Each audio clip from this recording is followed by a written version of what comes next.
ඉස්සර කෙල්ලෝ ඉගෙන ගත්තේ නැහැ. හරිද? ඉස්සර කෙල්ලෝ ඇත්තටම ඉගෙන ගත්තේ නැහැ. ලංකාවේ ගත්තොත් සාමාන්‍ය කෙල්ලොන්ගේ හැමදාම කෙල්ලොන්ව පුරුදු කරලා තිබි දීගපලයන් කියන එකට තමයි. කෙල්ලෙට කියන්නේම හොඳ නැහැ හිඳපන් තොට මගුලක්වත් කරලා දෙන්න. එච්චරයි කියන්නේ. හරිද? ඒක දැන් වළංගු නැහැ.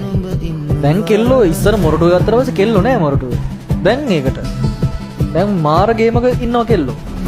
ඒ කියන්නේ ගෑනලම ඉන්නවා පිරිමි ළමයි වගේ මොරාල් එක. ඒකයි වැඩි. දැන් මේ පන්ති ගත්තොත් මට එහෙම මේක මට්ට වෙන කිසිම වෙනසක් වෙන්නේ නැහැ.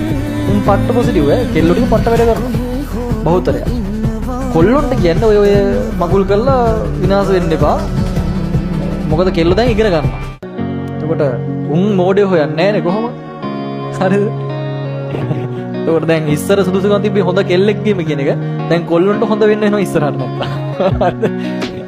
ඒ නිසා මේ වැඩ කරන්න. කෙල්ල අත්‍තරම දැන් වැඩ කරනවා.